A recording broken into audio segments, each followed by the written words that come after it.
de notre beau pays, le Canada. Ce soir, nous voulons nous arrêter ensemble pour considérer l'avenir de notre pays, pour intercéder afin que Dieu nous donne une direction saine à ce beau pays et pour demander à notre Père céleste le privilège de pouvoir continuer à vivre pour lui et continuer à accomplir sa volonté en tant que Canadien. Dans 1 Timothée chapitre 2 au verset 1, on nous dit « J'exhorte donc avant toute chose à faire des prières, des supplications, des requêtes, des actions de grâce pour tous les hommes, pour les rois et pour tous ceux qui sont élevés en dignité, afin que... » Donc voici l'objectif de Dieu, voici son but, afin que nous menions une vie paisible et tranquille en toute piété et honnêteté. Donc, en tant que chrétien, Dieu nous dit qu'il nous a confié cette responsabilité-là d'intercéder pour l'avenir de notre pays. On sait que notre Père Céleste nous confie cette tâche, alors qu'en tant qu'enfant de Dieu, on voit les situations qui se développent. Puis son objectif a toujours été le même, que le croyant soit libre. Oh, la liberté! Quel beau thème pour l'enfant de Dieu! Que le croyant soit libre de poursuivre sa volonté, d'avoir les bonnes priorités dans sa marche chrétienne et nécessairement la disposition sociale et gouvernementale vont lui permettre de le faire pour atteindre ces objectifs-là, alors qu'il prie le Seigneur et demande au Seigneur de lui permettre de continuer. Et ce n'est pas difficile de voir comment l'esprit social, le sentiment social et les gouvernements ont une part importante dans les libertés chrétiennes. Je lisais aujourd'hui que la religion la plus persécutée dans le monde, c'est ce qu'ils appellent la religion du christianisme. Encore une fois, en 2020, le christianisme est encore dans le haut des chartes pour les persécutions à travers le monde, alors que les populations, les individus, les gouvernements se tournent contre ceux qui se disent de Christ pour les persécuter. Et nous, on a ces libertés-là, et en tant que chrétiens, on devrait prendre à cœur d'intercéder. On va le faire dans un instant ensemble. On va laisser l'Esprit de Dieu nous guider dans nos prières, et j'aimerais qu'on puisse prier encore pour la question de notre pays et de nos gouvernements. Mais ce soir, j'aimerais qu'on puisse regarder un passage qui présente les priorités que le croyant doit toujours pouvoir pratiquer pour plaire à son Dieu. Tournez avec moi ce soir dans 1 Timothée chapitre 6. 1 Timothée chapitre 6, les vraies priorités pour l'enfant de Dieu. Les vraies priorités pour celui qui connaît le Seigneur et qui veut accomplir sa volonté. 1 Timothée chapitre 6 à partir du verset 11. 1 Timothée chapitre 6 au verset 11. L'apôtre Paul nécessairement parle à Timothée, ce jeune pasteur, c'est une épître pastorale. Il donne des instructions pour que Timothée puisse marcher avec Dieu et être un modèle pour les enfants de Dieu. Puis il lui dit, 1 Timothée 6 au verset 11, « Pour toi, homme de Dieu, fuis ces choses. » On va voir c'est quoi ces choses dans un instant. « Et recherche la justice, la piété, la foi, l'amour, la patience, la douceur. Combat le bon combat de la foi. Saisis la vie éternelle à laquelle tu as été appelé et pour laquelle tu as fait une belle confession en présence d'un grand nombre de témoins. Je te recommande devant Dieu qui donne la vie à toutes choses et devant Jésus-Christ qui fit une belle confession devant Ponce Pilate, de garder le commandement et de vivre sans tache, sans reproche, jusqu'à l'apparition de notre Seigneur Jésus-Christ, que manifestera en son temps le bienheureux et seul souverain, le roi des rois et le Seigneur des seigneurs, qui seul possède l'immortalité, qui habite une lumière inaccessible nécessairement à l'être humain sur cette planète, que nul homme n'a vu ni ne peut voir, à qui appartiennent l'honneur et la puissance éternelle. Amen. On continue avec le verset 17. Recommande aux riches du présent siècle, et là, ça retourne au verset précédent, avant le verset 11. Recommande aux riches du présent siècle de ne pas être orgueilleux et de ne pas mettre leur espérance dans des richesses incertaines, mais de la mettre en Dieu qui donne avec abondance toutes choses pour que nous en jouissions. Recommande-leur, ces riches parmi les chrétiens, de faire du bien, d'être riche en bonnes œuvres, d'avoir de la libéralité, de la générosité et de s'amasser ainsi pour l'avenir un trésor placé sur un fondement solide. Ça, c'est vraiment en comparaison avec nos trésors ici-bas, afin de saisir la vie véritable. Ce soir, j'aimerais vous faire remarquer dans ces instructions à l'Église de Jésus-Christ, ces instructions pour les enfants de Dieu, j'aimerais vous faire remarquer la piété qui est nécessaire pour avoir de bonnes priorités. La piété qui est nécessaire pour avoir de bonnes priorités. Et la piété, c'est un élan de cœur qui veut plaire à Dieu. C'est un élan de notre cœur qui nous amène à prendre des décisions pour le Seigneur, à nous offrir nous-mêmes sur l'autel du sacrifice pour accomplir son appel, pour accomplir sa volonté ici-bas sur la terre. La nécessité que le croyant soit réellement sauvé, avec une nouvelle vie en Jésus pour aimer son Dieu.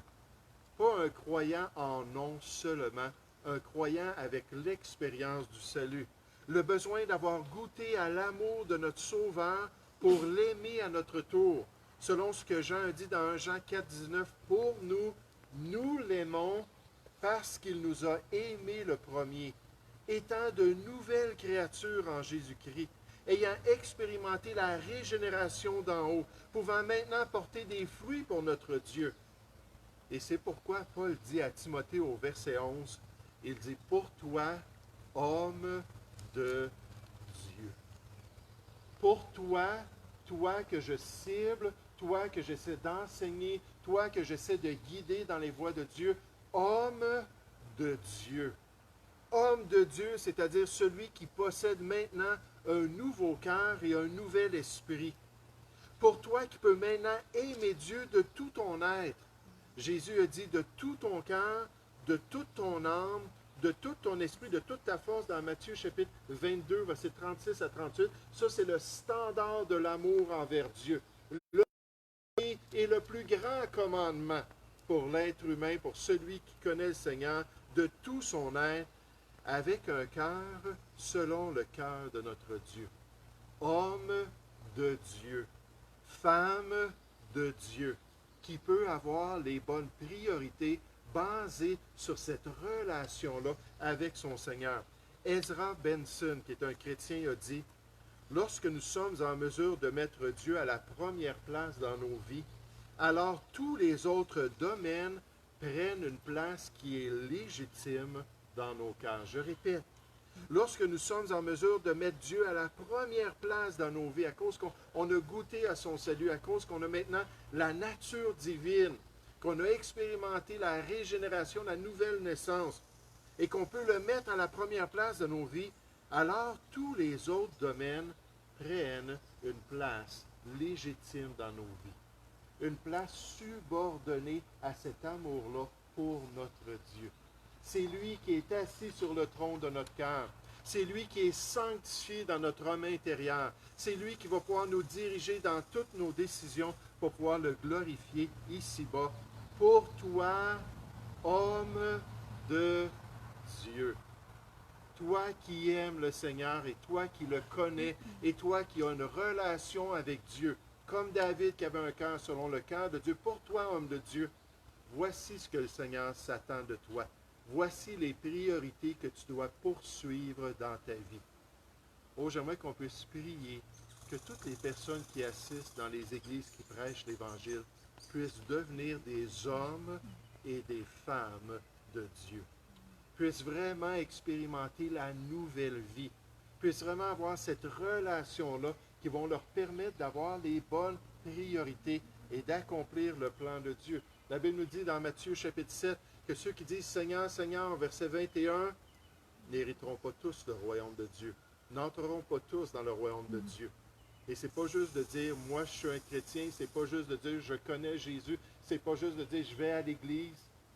Il faut un nouveau cœur et une nouvelle vie. Mais remarquez aussi dans notre texte, alors qu'il s'adresse « Pour toi, homme de Dieu, qui connaît le Seigneur », dans ce concept des bonnes priorités, le tri est nécessaire dans les éléments de notre vie. Le tri est nécessaire dans les éléments de notre vie. Ça prend des choix pour trouver les bonnes priorités, pour être en mesure de marcher convenablement avec notre Dieu, pour le glorifier ici-bas dans notre marche de tous les jours. Il faut être en mesure de trier les éléments, d'analyser, de regarder, de comparer et de demander à Dieu de nous montrer qu'est-ce qui est prioritaire pour toi. Je suis un homme de Dieu, je suis une femme de Dieu, je veux vivre selon ta volonté. Qu'est-ce que tu désires réellement? Je veux examiner ce qui est agréable à mon Dieu. Au verset 11 et 12, on nous dit, pour toi, homme de Dieu, fuis ces choses. Maintenant, dans les versets précédents, il nous parle de l'amour de l'argent. Le problème, ce n'est pas l'argent en tant que tel, c'est l'amour de l'argent qui va dérouter les chrétiens, l'amour de l'argent qui va affecter leur foi, qui va les amener à se détourner du plan de Dieu. Il dit, pour toi, homme de Dieu, en face de cette idole-là de Mammon, en face de cette tromperie-là spirituelle, en face de cet attrait-là des choses de ce monde, fuis ces choses et recherche. Et les deux verbes sont très forts dans l'original. C'est littéralement « va à la chasse, poursuis le gibier ». Donc, fuis, éloigne-toi et recherche, poursuis la justice, la piété, la foi, l'amour, la patience, la douceur. Ce qu'on entend ce soir, ce sont des éléments que Dieu veut dans notre vie, qu'ils soient prioritaires. Poursuis ces choses-là. Combat le bon combat de la foi.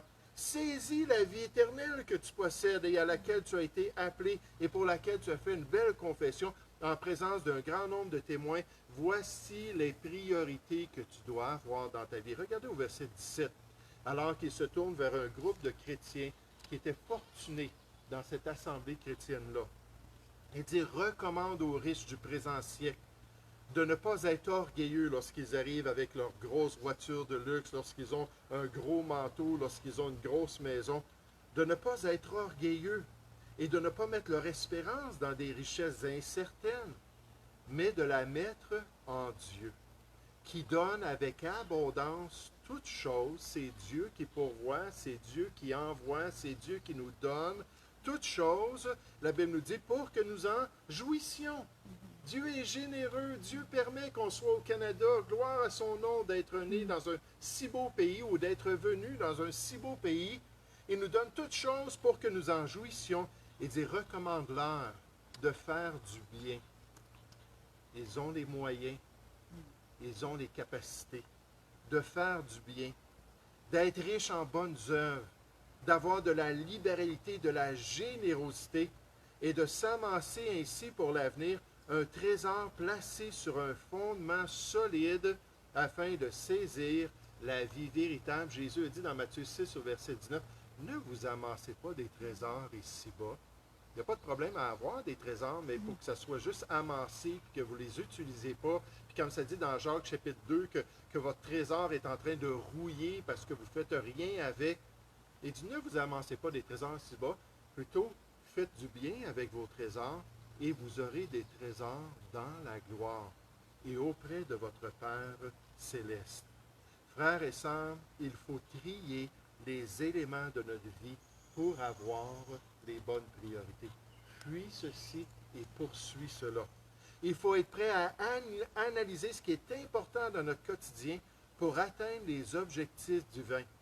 Il faut mettre de côté ce qui n'est pas important pour s'attacher aux éléments qui doivent être présents dans notre marche de tous les jours. Et là, je ne dis pas de mettre de côté ce qui est inique, ce qui est mal. Oui, ça c'est certain. Mais dans les Écritures, on voit qu'il y a des choses qui ne sont pas mauvaises, mais qui, dans le fond, ne sont pas prioritaires pour nous. Dans Hébreux 12, au verset 1, on nous dit, « Nous donc aussi, puisque nous sommes environnés d'une si grande nuée de témoins, c'est comme si on est dans un stade spirituel, puis nous sommes tous des athlètes spirituels dans une grande course pour notre Sauveur.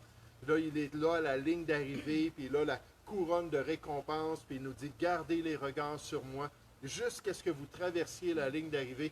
Là, on a cette responsabilité-là de courir de manière à le remporter, 1 Corinthiens 9, 24, d'être des champions pour le Seigneur, en payant le prix, en s'abstenant, puis en vraiment en mettant tout notre cœur dans le service chrétien. Comme Paul le dit, je fais une chose, oubliant ce qui est en arrière, me portant vers ce qui est en avant, je cours vers le but.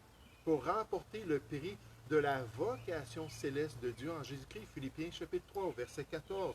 Mais ici, on nous dit, nous donc aussi, puisque nous sommes environnés d'une si grande nuée de témoins, rejetons tout fardeau et nécessairement le péché qui nous enveloppe si facilement. Et courons avec persévérance dans la carrière qui nous est ouverte. Enlevons les charges, enlevons l'excès, enlevons des choses qui ne sont pas nécessaires, qui nous empêchent de courir là, plus efficacement, puis de gagner pour la gloire de Dieu. Soyons prêts à faire ces choses-là. Et c'est pour ça que l'apôtre Paul, dans sa propre vie, a dit dans 1 Corinthiens 6, 12 et 10, 23, il a dit, tout m'est permis dans ces choses qui ne sont pas iniques, qui ne sont pas mal aux yeux de Dieu. Tout m'est permis, mais tout n'est pas utile. Tout ne fait pas partie du plan parfait de Dieu. C'est peut-être bon, mais ce n'est pas le meilleur pour moi. Ce n'est pas la chose la plus grande que Dieu aimerait dans ma vie. Un auteur chrétien qui s'appelle Mark Melloon a dit, c'est un homme d'affaires chrétien. Son témoignage est très particulier. Il a commencé en affaires, il a développé sa compagnie et il a eu du succès. Ça l'a explosé. Puis il a commencé là, à avoir des ventes, il a commencé à bâtir des plus grosses usines, à avoir plein d'employés. Et ça continuait, ça continuait. Mais plus ça continuait, plus lui, il commençait à être vide spirituellement. Plus il commençait, là, il n'avait plus le temps de lire la parole de Dieu, il n'avait plus le temps d'aller avec sa famille à l'église, il n'avait plus le temps d'investir dans le service chrétien, de témoigner. Puis plus son temps était accaparé par son travail, plus qu'il était malheureux en tant qu'enfant de Dieu. Jusqu'à ce que Dieu lui ouvre les yeux et qu'il s'aperçoive qu'il devait faire un grand changement au niveau de ses priorités, un grand changement au niveau de ses choix. Il a dit ceci, Mark Malone. Il a dit, il est impossible de surestimer l'importance d'avoir de bonnes priorités. En particulier dans le monde des affaires, bien que ces priorités s'appliquent à la vie de chaque croyant. Le conseil de ne pas mélanger le christianisme et les affaires est une hérésie de la pire espèce. Les affaires d'un homme, quelles qu'elles soient, que ce soit pour gagner son pain, que ce soit pour bâtir sa vie familiale, sa relation avec son épouse, peu importe quelle que soit, doivent faire partie intégrante et intégrale de sa marche avec son Dieu. On revient à la priorité, n'est-ce pas? C'est Dieu la priorité. C'est de marcher pour lui. Et ces affaires-là d'un homme complètent sa vie spirituelle ou vont s'opposer à sa vie spirituelle. Il a dit, merci Seigneur que tu m'as appris la leçon. Merci Seigneur que tu m'as guidé pour accomplir ce qui est bien. Pour toi, homme de Dieu, celui qui a une vraie relation avec Dieu, celui qui a expérimenté la nouvelle vie qui lui permet d'aimer Dieu de tout son cœur, fuis ces choses et recherche. Trie les éléments de ta vie. Examine, puis vois ce qui plaît au Seigneur. Puis assure-toi d'accomplir tout le plan de Dieu. Toutes ces œuvres que le Seigneur a préparées d'avance pour ceux qui lui appartiennent. Et Dieu dit, je veux que vous soyez dans cette quête-là pour accomplir toutes ces choses-là. Maintenant, j'aimerais vous faire considérer, en terminant ce soir, la persévérance dans les bonnes priorités. La persévérance dans les bonnes priorités. Le fait qu'il ne faut pas se relâcher dans nos choix quotidiens. Il ne faut pas cesser d'analyser les éléments de notre vie, d'examiner ce qui est agréable au Seigneur. Dans 1 Thessaloniciens 5, au verset 21-22, on nous dit, mais examinez toutes choses, retenez ce qui est bon, et abstenez-vous de toute espèce de mal. Donc, on fait des tris à tout niveau dans notre vie. On regarde les choses. Est-ce que ça, c'est correct? Est-ce que ça, je dois enlever ça? Seigneur, aide-moi à purifier ma vie.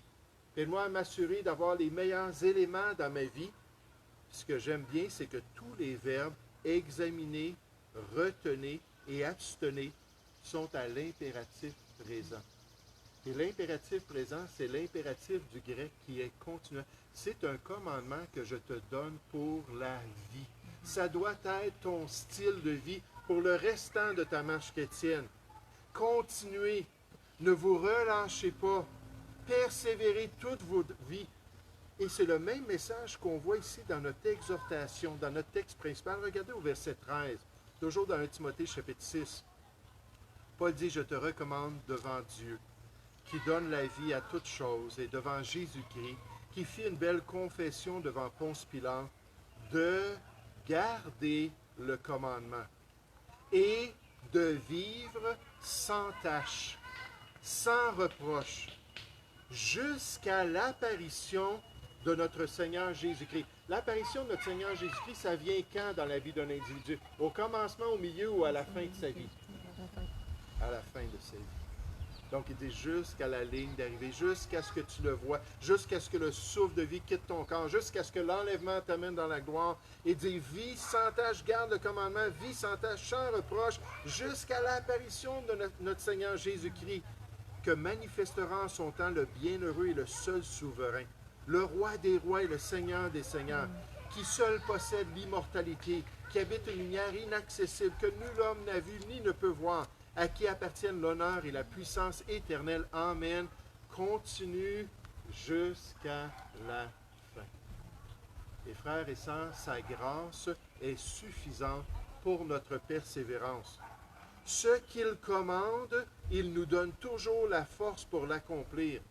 Nous pouvons dépendre de lui pour bien finir notre course chrétienne. Et tout à l'heure, vous vous rappelez, je vous ai dit 1 Thessaloniciens, chapitre 5, versets 21 et 22, ça dit, mais examinez, testez toutes choses, retenez ce qui est bien et abstenez-vous de toute espèce de mal.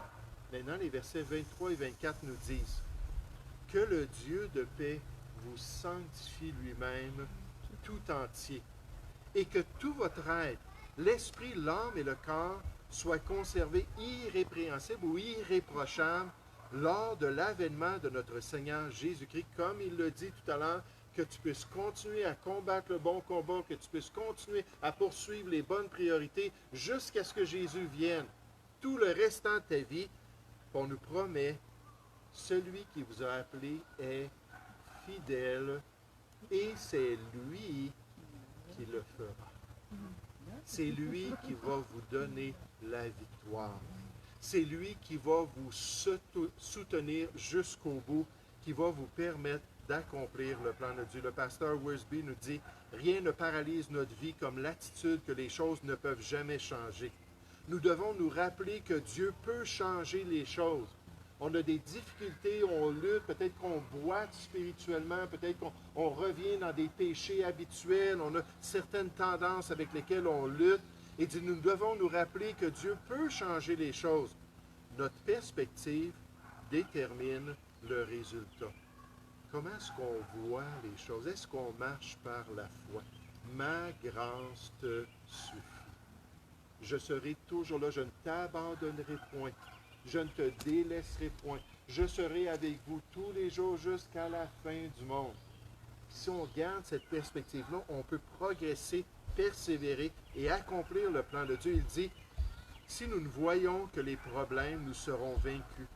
Mais si nous voyons les possibilités derrière les problèmes, nous pouvons avoir la victoire en tant qu'enfants de Dieu. De voir que Dieu nous dit, va, continue, et jusqu'à la ligne d'arrivée, je vais être avec toi.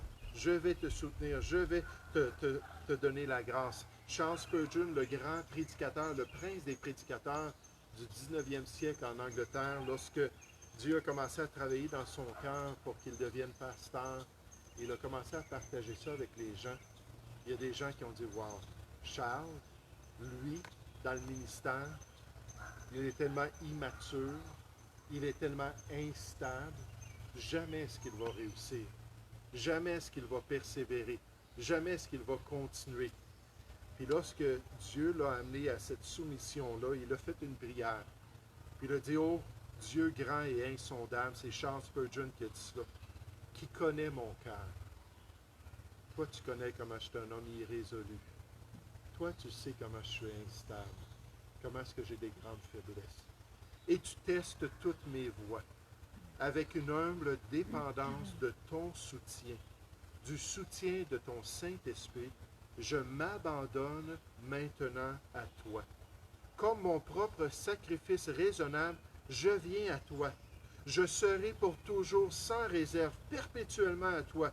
Pendant que je suis sur terre, je te servirai et que je puisse t'apprécier tous les jours de ma vie et te louer à toujours. Amen. Puis quand il s'est relevé de cette prière-là, où il s'est consacré au ministère chrétien, Charles Spurgeon a commencé un ministère qui allait durer jusqu'à la fin de sa vie. Parce que, vous savez, ce n'était pas Charles Spurgeon qui était important dans tout cela. C'était le soutien de Dieu qui était important. Et par la grâce de Dieu, il devait être en mesure d'accomplir la volonté de Dieu. La piété nécessaire pour avoir de bonnes priorités. On veut prier pour la liberté. On veut prier pour que le Seigneur nous permette de continuer, qu'il nous donne la grâce même si les choses changent dans notre société, pour être des gens forts dans le Seigneur. Mais il faut le connaître personnellement. Il faut l'avoir dans notre cœur. Il faut qu'il vive dans notre âme pour nous permettre d'être des hommes de Dieu, des femmes de Dieu. Deuxièmement, on a vu le tri qui est nécessaire. Éloigne-toi, sauve-toi, laisse ces choses de côté et poursuis ces éléments-là qui font partie de ma volonté. Mais dernièrement, ce soir, je veux qu'on se rappelle la persévérance dans nos bonnes priorités. Le besoin de continuer jusqu'au bout. Et ce n'est pas seulement le soutien du Seigneur, c'est aussi le soutien de l'Église locale. On est là pour s'exhorter. On est là pour veiller les uns sur les autres. On est là pour porter les fardeaux les uns les autres, puis s'encourager dans les voies de Dieu. Et tous ensemble, si on reste attachés ensemble aux voies du Seigneur, on va tous un jour pouvoir rentrer dans la gloire et l'entendre nous dire ces paroles bénies, n'est-ce pas? C'est bien, bon et fidèle serviteur. Entre dans la joie de ton Maître. Et je prie de tout cœur que ce sera la réalité pour chacun. Donc, gloire à Dieu. Maintenant, ce qu'on va faire, on va juste amener une coupe de chaises ensemble.